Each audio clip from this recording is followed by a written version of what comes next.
Tonight, 9-0. I think it's just a great day for this country. The Supreme Court gives Trump another big win.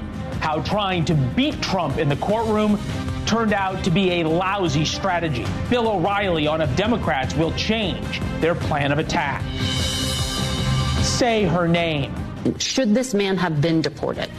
A few thoughts. The man in charge of our open border needs notes to answer a simple question about a murdered nursing student. Ceasefire theatrics. There must be an immediate ceasefire. Why nobody talks about the hostages held by Hamas. Spring break warning. New concerns about heading to Cabo, Cancun, and Playa del Carmen. Why Mexican cartels no longer fear the Mexican military. And do your job. Jim Jordan now wants to investigate how Google came up with black Nazis. Why Congress does and should have bigger worries than woke AI bots. Welcome to the fairest show on television. First tonight, the battle against Trump backfires. Let's be maybe a little fairer, a little more precise. Democrats now worry they cannot beat Trump at the ballot box. And they really hoped, they tried to beat him in court. And at every turn so far that has mattered, Trump beat them and became more popular doing it. The Supreme Court issued a unanimous 9-0 ruling in favor of Donald Trump. And the Supreme Court only rules unanimously about a third of the time, 30%. So it's rare. So when they say something unanimously, we should all pay attention. And they said what any fair-minded person knew. Trying to keep Trump off the ballot because of an obscure reading of the 14th Amendment was a complete non-starter. Yet, Democrats seem to have a very different view of this ruling. For example, the person who tried to keep Donald Trump off the ballot in Colorado, Colorado's Secretary of State, responded earlier. My larger reaction is disappointment. Ultimately, it will be up to the American voters to save our democracy in November. In other words, the state of Colorado's chief election officer tried to replace the voters' judgment with her own. The voters couldn't be trusted. She was smarter. But then the Supreme Court got in the way. It was disappointing they got in the way, but they got in the way. Even more alarming was CNN anchor and chief political correspondent Dana Bash. You know, look, unfortunately for America, the court isn't necessarily wrong. So this is where we are in America today. It's disappointing and unfortunate that Americans will have a chance to vote for their preferred candidate on the ballot. Somehow, some way, CNN managed to make Trump the victim, a position he loves to be in. Again, this is a unifying factor. Everybody now is together, and they can go after me as a politician. They can go after me with votes, but they're not going to go after me with that kind of lawsuit. Ralph Waldo Emerson once said, when you strike at a king, you must kill him. As Trump pointed out today, each one of the cases against him not only made him stronger, but the cases are falling apart. The same Supreme Court that just ruled 9-0 in his favor will hear his immunity claims in the January 6th case. The trial for that's been pushed way off. The district attorney in the Georgia election interference case might have committed perjury. His Florida documents case is at a standstill. The longer it takes for these cases to play out, of course, the more it helps Trump. In this case, the polls show that I'm much more popular than I was before weaponization. It's been weaponized like it's never been. This is for third world countries. This isn't for us. Love Trump, hate Trump, that is not the issue here. The Democratic and media meltdown over losing the Colorado case and the coming screams that we have told you about over the legitimacy of the Supreme Court. What we are seeing, the reaction to this ruling, is showing something that is inarguably true. Democrats are more worried than ever that they cannot beat Donald Trump. Bill O'Reilly is here, host of the No Spin News, author of the coming book, Confronting the President's No Spin Assessments from Washington to Biden. Bill, good to see you. people show their cards when they are fearful. Is that what's going on here? I think it's ignorance, though. There is fear and loathing, as Hunter Thompson once wrote, but I think it's more ignorance. I don't know how any American, knowing anything about the Constitution or how this country was founded, could think the Supreme Court would allow two states to take a candidate's name off the ballot without due process, without anything, just because they don't like the candidate. Trump wasn't convicted of insurrection. He wasn't even charged with it. You had Colorado and Maine say, oh, well, we think he's an insurrectionist, and we're going to take the name off the ballot. That's a fifth grader, Leland. And, you know, that's the mentality we have in some of these television networks, fifth grade, would know that, no, the federal government is not going to allow individual states to hijack a presidential election. This is not going to happen. And it didn't, and that was, of course, the right ruling. Look, I don't think anybody, as I said, any fair-minded person is going to argue in terms of the right ruling or not. You always, and I think rightly pointed out, to watch the reaction to things. And I'm wondering if the reaction about the ruling is not so much a manifestation, not of ignorance of the law, because anybody knows the law, but a manifestation of fear, because Democrats had long counted on all of these cases. Well, if it's not the documents case, it's the Georgia case. If it's not the Georgia case, it's the January 6th case. Maybe it'd be Alvin Bragg. Any one of these things was going to somehow convict Trump and keep him off the ballot or severely damage him politically. And every time that doesn't happen, the chance of him winning gets greater. That's fearful to a lot of people. But again, it goes back to ignorance. So Trump's MAGA people are never going to desert him. And it is fairly apparent, if you follow the court proceedings, that they're out to get him. The Attorney General of New York said it. Elect me and I'll get him. I'll get him. I'll get him on something. And I just want to alert NewsNation viewers that the next thing down the line is they're going to throw out this fine against the Trump real estate corporations because it's excessive. And in the Constitution, you can't do that. You can't break somebody or try to destroy somebody. The punishment has to match the crime. So that's going to get tossed in federal court because New York is so corrupt. The state courts won't do it, although I shouldn't say that it's in stone. Maybe the state Supreme Court would, but I'd be surprised on that. So this all comes down to hysteria. I know I live in New York. I don't know if you saw this here. Yeah. Well, no. I mean, you know New York politics. Jamie Raskin, who I don't think has ever seen a television camera he doesn't love, had this to say today. Take a listen. I am working with a number of my colleagues, including Debbie Wasserman Schultz and Eric Swalwell, to revive legislation that we had to set up a process by which we could determine that someone who committed insurrection is disqualified. Legislation that has zero chance of going anywhere, I'm sure, to work well for his fundraising tweets. Right. Good luck with that, Jamie.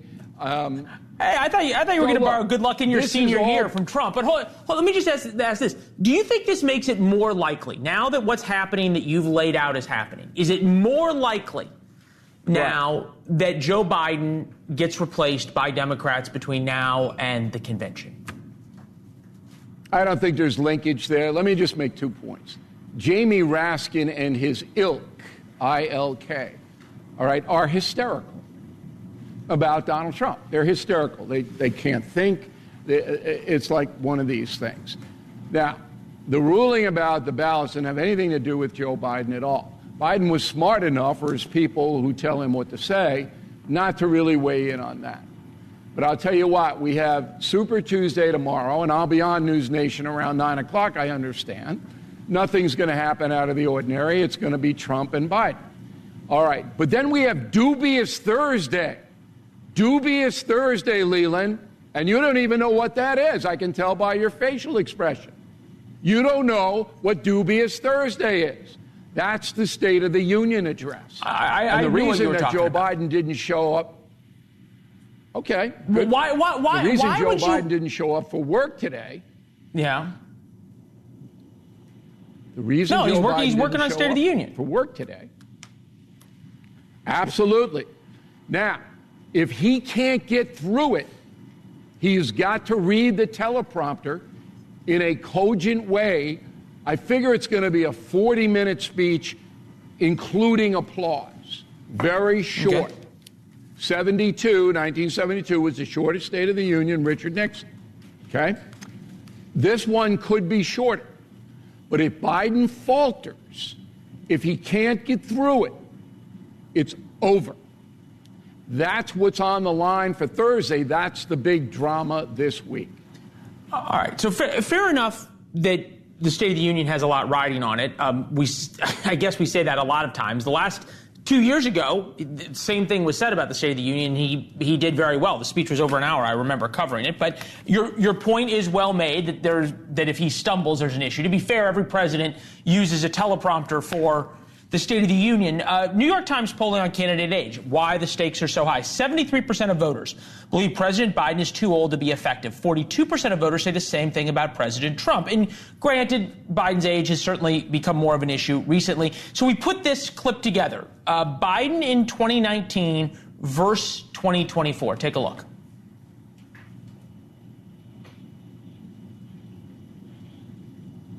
We choose hope over fear, truth over lies, and yes, unity over division. I've never been more optimistic about our future, and I've been doing this a hell of a long time.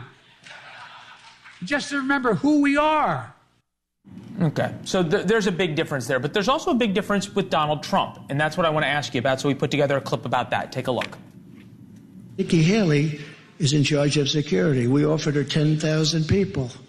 Soldiers, National Guard, whatever they want, they turned it down. They don't want to talk about that. In Venezuela, did you just see Maduro? Venezuela, it's unbelievable. Venezuela comes out and said, we're dumping all our criminals into the United States. And Putin, has so little respect for Obama that he's starting to throw around the nuclear word. You heard that, nuclear. He's starting to talk nuclear weapons today. We are a nation that just recently heard that Saudi Arabia and Russia will repeat. All right. So if those were Joe Biden moments, you'd be saying, look, Leland, he's not okay. He's not okay. Put Biden aside for a second. I'd be saying? Right. A lot of people would be saying. But hold on. Does it not dilute Republicans' arguments about Joe Biden's problems when you've got Donald Trump, who's confusing Nikki Haley and Nancy Pelosi, Barack Obama and Joe Biden in terms of who he's running against, and says a lot of things on the stuff that's clear he's having the same kind of mental issues, if you will, senior moments that Joe Biden is? Well, I don't know that. I know that Donald Trump makes mistakes. I make mistakes. You make mistakes. When he goes off the prompter, as he often does in his rallies, then he's riffing, and he's probably not as good at that as he was 5 years ago. But as far as a guy who has energy, who is out there, there's no comparison. And I don't want to control your show, Lillian. You do an excellent job on your program. But I do want to say something about the Supreme Court Texas ruling to set up my pal Geraldo, who's in the bullpen. Talk about an old guy. Geraldo, this guy, I don't think he's 92 now. But anyway. He's probably listening right now. I hope so. And he'll rise his game because of me. You wait and see. Can we put up just a box of Geraldo right now listening to this, and so you can just riff a little bit? I don't know if we can. There he is. There he is. Look at the hair. Yeah, he's listening. He's Look waiting. At the hair He's on deck. Yeah. There's not an 80-year-old in the country with a head of hair like that. So that's all you need to know. But the Supreme Court was correct in its Texas ruling because state doesn't have arrest powers over the border. What Texas should have done, and Abbott, the governor, should have ordered, was not arrest, but detention for public safety. You detain, and then you call the Homeland Security, the feds, who then pick up the migrant and take them into the federal system. That is the law. The federal government controls the borders, not Texas. And Texas can rationalize it all day long, but they're defying the Constitution. And the court is correct in staying the arrest powers of the Texas authorities. Detain, don't arrest. All right. Well, we'll let Governor Abbott know your thoughts. Bill, it is always good to see you. The book, Confronting the Presidents, is out later this year, just in time for the presidential election. Bill, as always, thank you. Programming Alert, NewsNation's special live coverage of Super Tuesday's results. As you saw, Mr. O'Reilly is with us, along with an all-star lineup that you see on your screen, and many more surprises, 7 p.m. Eastern tomorrow. When we come back, check your notes. Why the DHS secretary has such a tough time talking about the effects of an open border. A few thoughts.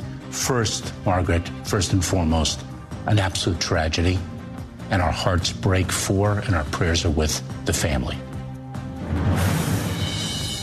They've fumbled the Hunter Biden case. Now Republicans in Congress want to take on Google for its artificial intelligence failure. Will Congress ever actually care about things that matter? First, Margaret, first and foremost, an absolute tragedy. Margaret, there are a number of cities. Okay. The U.S. Homeland Security Secretary Alejandro Mayorkas looked at note cards 4 times when asked about the murder of Laken Riley. And kudos to Margaret Brennan. She asked about Riley, keeping her name in the news 2 days longer than anybody thought after her burial on Friday. Whatever the White House approved on those note cards, whatever the talking points they gave to Alejandro Mayorkas, did not include saying the illegal immigrant who allegedly killed her shouldn't have been here to begin with, which he shouldn't have been. That's the law. As I've been saying for a week plus, Laken Riley died because the Biden administration's immigration system worked exactly as designed. There was no slipping through the cracks.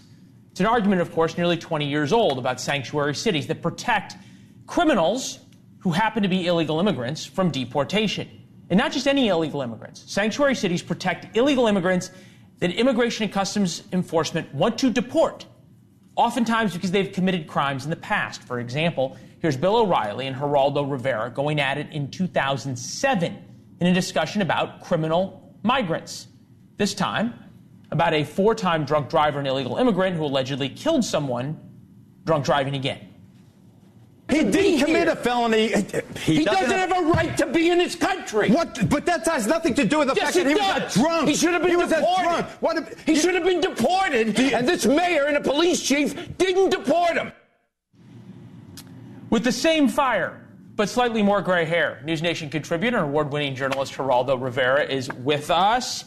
Geraldo, can we finally agree now? We'll just start very basic fairness. Can we finally agree that illegal aliens who commit crimes should then be deported, period? Yes, I have no problem with the deportation of criminal aliens. I think that the problem with that, saying it that way, is that you ignore the fact and the data, 140 years of data, that illegal aliens, so-called, undocumented immigrants, commit fewer crimes than legal residents. So if we take that as that the community itself commits fewer crimes than the citizen community, then I'm going to stop you right there. The police and ICE should work together. No, because we did an entire segment on this and the so-called data on Friday. It comes back to one study out of Texas about illegal immigrants who commit homicide. It is true. We had the guy on from Cato who did all the studies, and I said, can you extrapolate this out? Well, and he said no. And we don't have 140 years of data about illegal immigrants. We don't have 140 years of data about this. It's just not true. Yes, we do. Stanford University, I read the study myself. We absolutely do. And why are you questioning my recitation of the data? I am absolutely confident that illegal immigrants, according to the data, including the Policing Institute, commit fewer crimes proportionally than citizens do. I think that's a very, very important. And I think it is incumbent on us in the Hill, the fine program, political program that precedes yours, Leland. Representative Mike Collins was on talking about his new bill that heightens the penalties for illegal immigration and demands even a shoplifting immigrant be deported. And he named it after Laken Riley. I don't think her parents have agreed to that. It also called for a condemnation of President Biden within the bill. It has zero chance. It's political pandering of the worst sort. Mm-hmm. And has zero chance of passing. I mean, the fact of the matter is that illegal immigrants have become the boogeyman of the current era. We can't join that hysteria. It's been going on since before 2007. The clip shows. But I'm trying to figure this out. And I applaud you for saying Laken Riley's name, because Joe Biden has not, as far as I know, and hasn't called her family. I'm wondering why you think that is, because we both know that if Laken Riley had been a little black girl killed by a couple of white guys, Kamala Harris would have been at the funeral and Joe Biden would have been giving statements about it. Why isn't he talking about this? Should he? Do you remember? I have to answer it this way. I remember Molly Tibbetts. Tibbetts, 2018, the Iowa girl, very similar circumstance to this tragedy, this horrific crime. Molly, like Laken, was attacked while doing something absolutely innocent and grabbed and snatched and murdered ultimately. And the Republicans or the conservatives were using it in the midterm elections. Donald Trump Jr. using Molly Tibbetts' name. Molly Tibbetts' father said it was despicable and heartless to use her name in a political way. I believe that it is despicable and heartless in this case also. This is not about, and this is what O'Reilly and I famously went at it. It's not about the status, and just as it's not about him being black or Jewish or Episcopalian or whatever the hell, make up something. It's about him being a murdering dog who deserves the death penalty. That's what it's about. Just to insert a couple of facts into this conversation. Laken Riley's mother has talked, and she called it an avoidable tragedy, speaking to what we have laid out so far, which is that the immigration system worked as designed, thus this was avoidable, and has joined the #SayHerName campaign. Let's take this out of Laken Riley for a second. Let's put this just in terms of politics nationally. 8 million asylum seekers will soon live in the United States, 167 increase in 5 years. Now, here's the Gallup polling. The biggest issues facing America. 55% of Americans say that illegal immigration, the border, is a critical threat. It's the first time immigration has been the single most important problem since 2019, when Trump put in a number of his executive orders. Why is this allowing effectively an open border and quibbling over whether felons who are arrested in sanctuary cities should be deported or given sanctuary? Why is that such a sacred cow for Democrats? Well, I think, first of all, you're absolutely right that Biden has failed utterly to protect the southern border. He made the terrible mistake working off Trump's giving migrants from Venezuela delayed departure status. So Trump does that the last 2 days in office. Biden gets in office, and he rides with it. He gives a signal to the Venezuelans and everybody else, come on over, come on over. It was compassion when you needed strict rules. He did exactly the opposite. He failed utterly, and if he loses the election, aside from age, I think immigration will be the biggest issue, the biggest substantive issue, because he did fail. Trump didn't finish the wall, though. Trump gave many of the wrong signals. I think that we have to look, as a Republican and Democrat country together and independent. We have to work together to find solutions rather than try to politicize a specific crime or try to politicize an issue, scare people in the way they scared them about the Irish and they scared them about the Italians and they scared them about the Chinese and they scared them about the Eastern European Jews. This is very different. This is very different.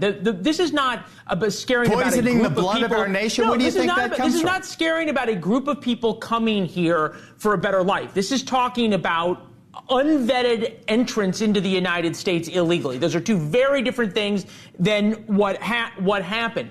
You mentioned what President Biden did in his first 100 days and all of the executive orders he rolled back. He spoke about that. Take a listen.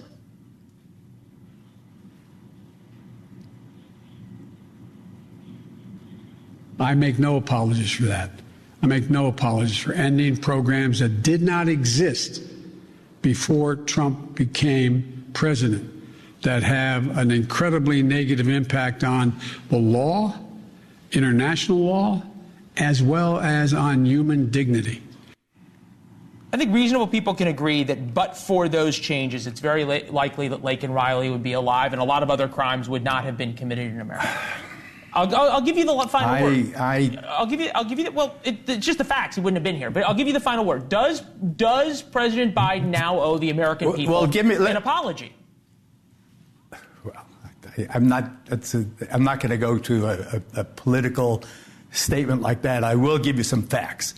The government of Venezuela collapsed. It was a democratic government in a middle-class country. It collapsed. The socialist communists took over. 5 million Venezuelans fled the country because they had political refugee status given to them first by Donald Trump and then by Joe Biden. They saw this as the welcome mat. They wanted, everybody wants to live. Everybody in the world, the whole southern hemisphere at least, wants to be in America. We gave all the wrong signals. Joe Biden utterly failed. If he loses because of this issue, it will be a deserved loss. But this is both parties, and the Collins bill, the poor family is ridiculous political pandering. We have to stop politicizing and start sue. Why aren't the Republicans in the House of Representatives supporting the bill passed by the Senate? Why not? Don't get me started on that. We've done a number of segments about it being both sides fault. In fact, I asked Buddy O'Reilly about it during the last interview. Geraldo, it's good to see you. May TV anchors 15 years from now not have to have this conversation. Coming up next, spring break hell. New cartels say Mexico's cartels. New warnings that Mexico's cartels might target American college kids in Cabo and Cancun. How the rules have changed, and American kids will be in danger as Mexico's military has lost control.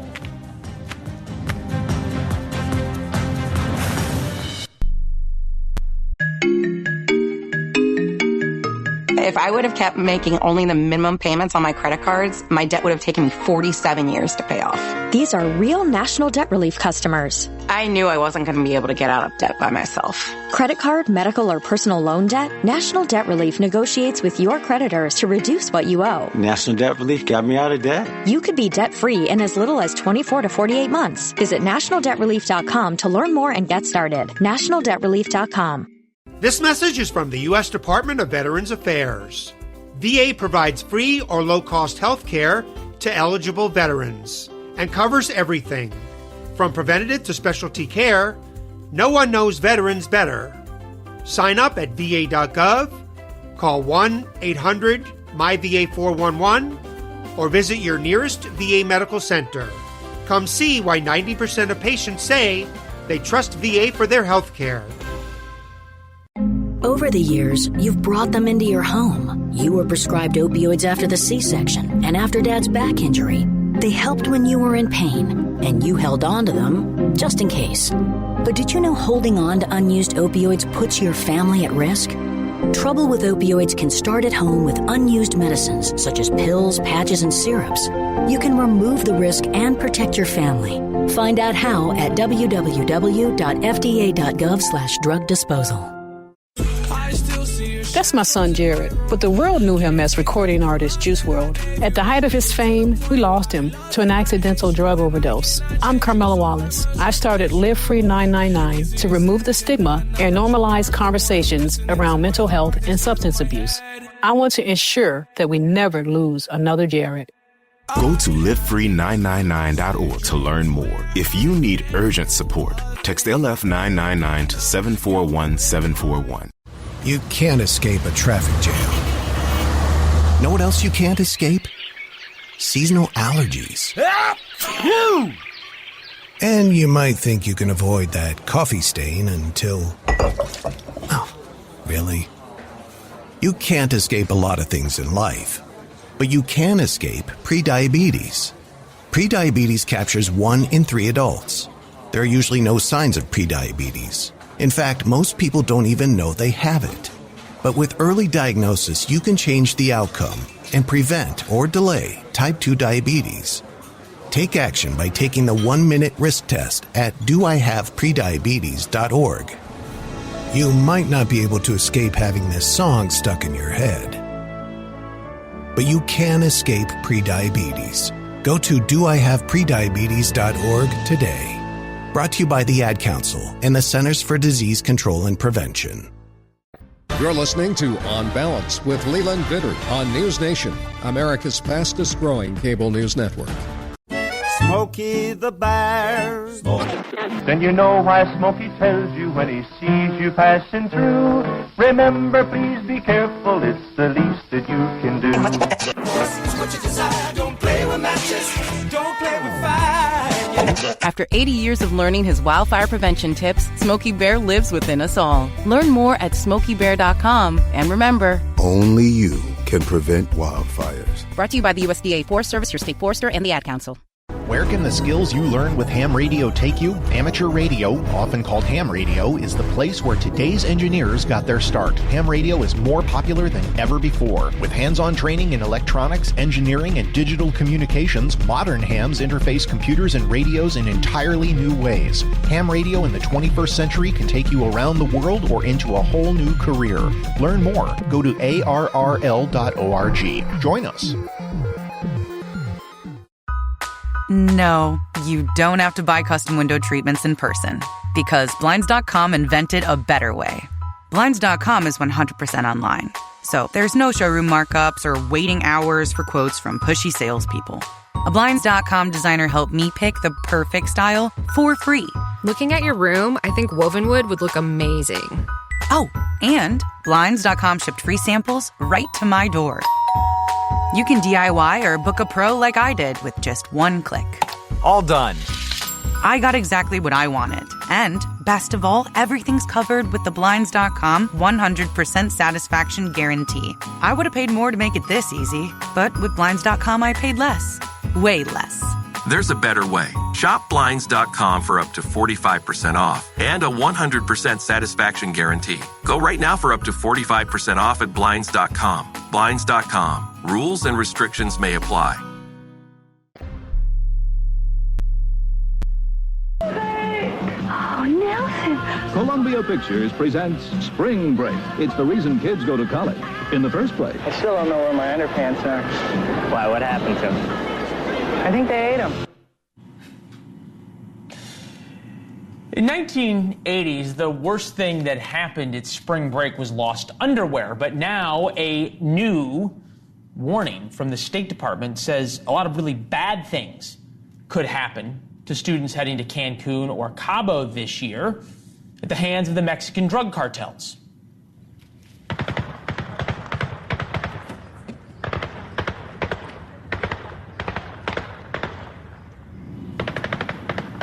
That was just one of the many shootouts between the cartels and the Mexican military. Of course, the Mexican military long ago abandoned the border. The cartels control everything there as effective narco states. But the resorts used to be off limits because the amount of money they brought in. New reporting reveals the cartels now don't care about the old rules anymore. The 80-mile stretch from Cancun to Tulum, a lot of folks have been there, now features wet T-shirt contests and cartel gun battles. Former staff operations officer from the CIA's Counterterrorism Center and former FBI agent Tracy Walder is with us. everybody says, every year the State Department issues this warning. Is this different, or is there reasons to just kind of say, I don't know, don't flash cash and keep your passport in the safe and have a good time? Look, I'm going to be honest with you. I wouldn't let my own child ever go to Mexico, quite frankly, on spring break if they were in high school and those kinds of things, because that's something that's very popular to do. In my opinion, it's not safe. Right now, I think this warning, in my opinion, looks different because you're right, Leland. This is something that comes up really every year, quite frankly. But there's a few things that I noticed about this warning that's a little bit different. The first is the one you touched on, in that the resorts are no longer off limits. Basically, cartels are fighting with each other within the resorts, and tourists are being sort of caught in the crossfire, if you will. The second piece of this warning that I thought was really interesting, that we don't always see because a lot of times it's really focused on cartel violence, as it should be, is the mention of drugs, unregulated alcohol, and pharmaceuticals. And so I thought that was interesting. That was a very interesting piece of this warning as well. Those are the differences that I saw. What are we to sort of, as we think about, and you and I have talked a lot about the cartels that push fentanyl up into the United States, a lot about the Chinese connections. What is it to say that the Mexican government has now lost control of the one area that they had put off limits for the cartels?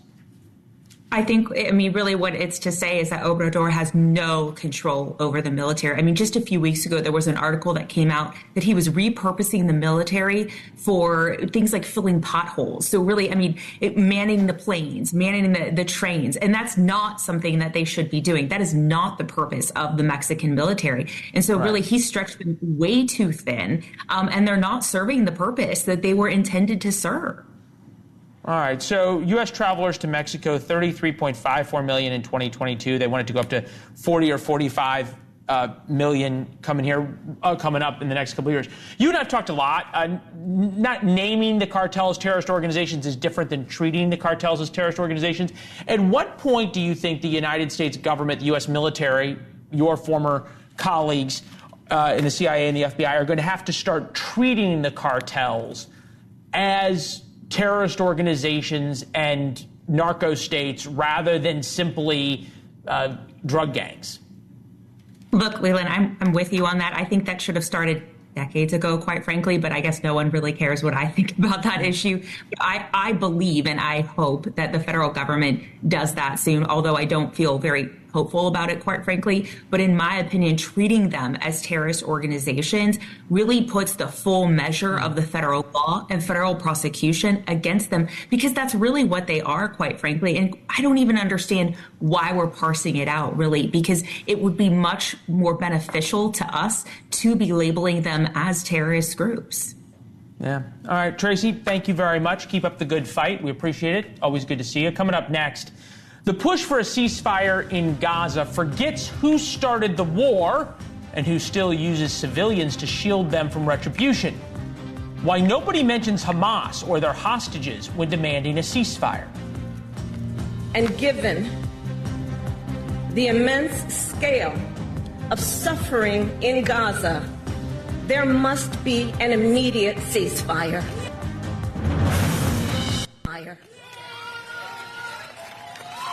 For at least the next 6 weeks, which is what is currently on the table. Except for the fact that Hamas won't even say what hostages are still alive. That's just a minor problem in trying to get a ceasefire deal. Vice President Kamala Harris, on behalf of her boss, making her strongest statement yet about Israel's war with Hamas.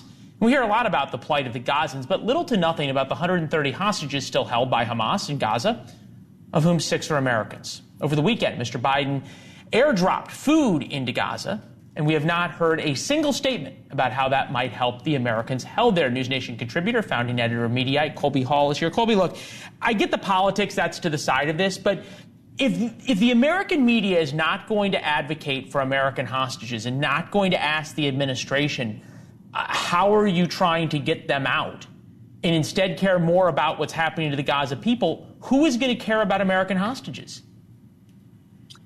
Great question. And to your larger point, it seems like the broader reporting around this sort of ceasefire and hostage negotiation, the sort of onus is on Israel to stop, protecting themselves. And there is very little focus on, the terrorists that actually abducted, and I've seen reporting of like 134 hostages that are still being held captive. And it's a very complicated story. But on this, I think it's pretty clear. Like, if you want a ceasefire and negotiate a hostage release, start with the people that are holding the innocent people hostage and put the pressure on them, not on Israel. Yeah, and never mind the fact, we say this, that the reason these people are suffering, and there are a lot who are suffering and hungry in Gaza, is because of Hamas, not because of Israel. I'm going to play for you real quickly some of the MSNBC coverage of the famine, and it's true there's a lot of people hungry in Gaza. Take a listen. There is a cost to continued war. There is a cost to famine. There is a cost to extreme human suffering, and it is a cost that, unless things change very quickly, Israel will pay the consequences for. It's nice to hear how concerned MSNBC is about hunger, but if you look around the world where people are starving in sub-Saharan Africa, 226.7 million, Madagascar 8.5, Yemen 16.8 million, Iraq 1.2, Syria 12.4. That's just a few of them. There's obviously tens of millions, if not hundreds of millions of more. Why is it that MSNBC is only concerned about people who are starving when they can blame Jews for doing it? Well, I don't think this is really a hunger story so much as it is a conflict story. And to that end, I don't think that the story that we're talking about here, the media coverage, is even less about the Israel-Hamas conflict. It's about conflict within the Democratic Party. And you saw the clip that you played earlier of Kamala Harris. There's real tension between the progressive side of the Democratic spectrum and the more centrist side. And, the media loves conflict, right? Whether it's the GOP civil war or the Democrats. And so this has upended traditional sort of political beliefs. And so MSNBC is trying to at once support the Biden administration and defeat Trump, but also cater to their more progressive viewers who are absolutely pro-Palestinian and very, very angry with the Biden administration at a time when Biden can ill afford to lose any support. So I think left-leaning media is really sort of grasping at straws to try to figure out how to cover this in a way that doesn't lose viewers and doesn't lose Biden the White House, which is a tricky needle to thread. Yeah, and lost are the American hostages in the middle of all this. All right, Colby, thank you very much. We appreciate it. A lot of coverage of this, and of course, it all started with the Israel-Gaza war. Warnotes.com, free look at the show every day at 4 p.m. Our thoughts on the most important stories of the day.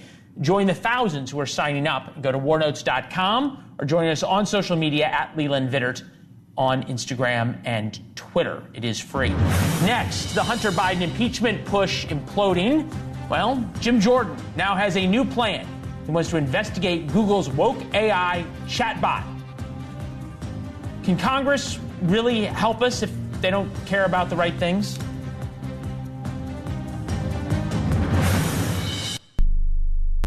Rewind TV. Play back the 80s and 90s with TV's totally tubular characters. What you talking about, Wiz? Your favorite sitcoms from the 80s and 90s are all in one place. Just go to rewindtv.com and check it out. Every moment counts if you're at risk or living with lung cancer. And anyone with lungs can get lung cancer. It causes more cancer deaths than breast, colon, and prostate combined. And while there may be moments where you question your next step, through it all, Go-To for Lung Cancer is here for you. We are your community. For screening, treatment, and survivorship support, Go-To is your go-to. Confronting lung cancer starts here. Visit goto.org. As a firefighter, my job was about saving lives. I never thought one day I would be fighting for mine. After spending his career answering the call to save others, Ken was diagnosed with ALS. Now he's facing his biggest battle, for more time.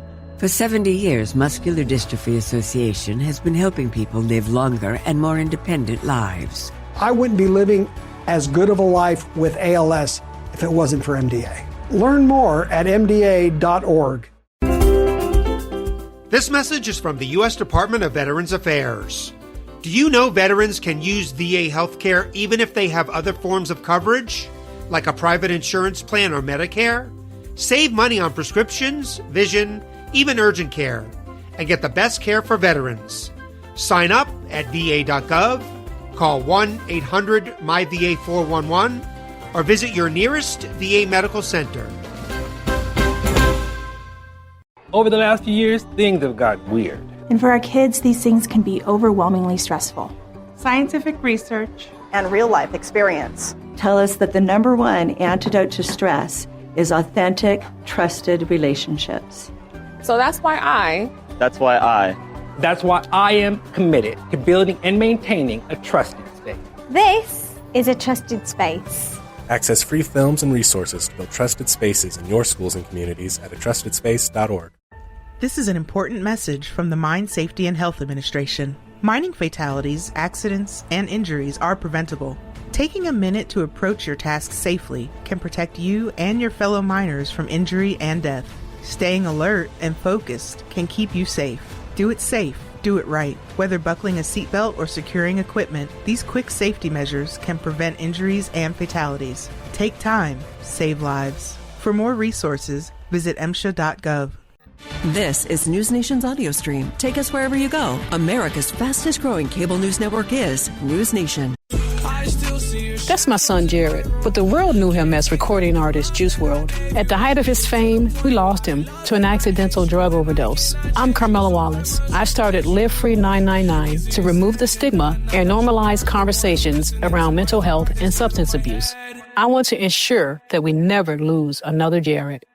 Go to livefree999.org to learn more. If you need urgent support, text LF999 to 741-741.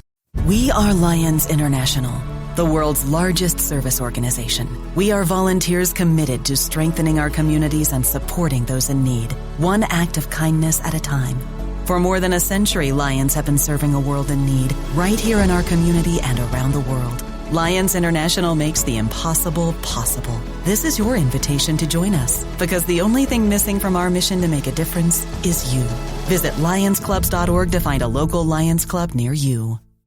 DC's definitive source for nonpartisan political news, combined with America's fastest growing cable news network. Hello and welcome to The Hill. NewsNation's The Hill, now at a new time. Weeknights at 6/5 Central. We are following two major breaking news events. Don't miss NewsNation's The Hill. Weeknights at 6/5 Central on NewsNation. This is fluid, this is historic, and we'll take you through it. And to find NewsNation on your screen, go to joinnn.com. Ohio Republican Congressman Jim Jordan has finally figured out how to solve America's problems. He's going to get to the bottom of Google's woke AI machine that we told you about. You might remember it created pictures of female Nazis and black founding fathers. It was, in a word, woke. The guy who figured out how to program Google's AI machine was a known political activist, but Jim Jordan has decided he's going to dig in. This is a letter he sent to Google's parent company in light of new reporting regarding how Alphabet intentionally biased its AI model, Gemini, by giving its instructions that distort the results shared with Americans. We write to inform you that the committee's views the subpoena is covering material to this technology. So Jordan wants to know if the Biden administration had anything to do with creating female Asian Nazis. Cultural editor of The Federalist, Emily Jashinsky, is with us. It's so nice to know there's no other problems in America, that this is what Congress can focus on. Are you not curious about the female Nazis? I think I know why it happened, right? Yeah. But at some level, don't Americans have a right to be upset? Immigration, funding for Ukraine, funding for Israel, a budget that has never been passed, reforming Social Security and Medicare, restoring the American military to first in the world status. None of these things get done so Congress can talk about the cultural issues. I think it's a real temptation for Republicans in particular to follow online bait that's not entirely unimportant, but then in the middle of an election cycle can come at the expense of talking about the economy. I don't think that's a problem at all. I do, though, think Jim Jordan and Republicans are demonstrating an interesting thing about Republicans now that, I don't know if you've noticed this too, but they're looking for creative new ways to do investigations, to do all kinds of things. Like, Republicans might not have taken a corporation like Google to task for something like this before, but now they're saying, hey, you're getting a bunch of money from the Pentagon. And they are, I mean, to the tune of billions of dollars. Google is basically a defense contractor. So they're saying this is like sort of a creative new path to an investigation and to uncovering something serious. That said, I do not disagree that it's an election cycle. People don't feel good about the economy. I'm not sure that they find this to be the highest area of importance. And Republicans right now are grasping for a win, right? You've got the Hunter Biden investigation falling apart. Secretary Mayorkas was impeached, but only after 2 votes, and it's going nowhere in the Senate. House leadership fight over and over and over again. Senate border bill. The House has passed effectively nothing in terms of meaningful results. Is this a win? What is this? Just work to get some fundraising dollars? Well, Google's an easy target, and I think for the reason that you were talking about is sort of like we all know what's going on here. It's pretty obvious. There are even people on the left that are sort of annoyed by this, exasperated with this. And I think that's what tells Republicans, this is a great punching bag. But again, to your point, I think that they pursue some of that red meat at their own peril in the middle of an election cycle that's full with, as your coverage has shown, basically an open border. On this channel, there's been such great coverage of what's happening in the southern border. So you'll get invited back so often with that.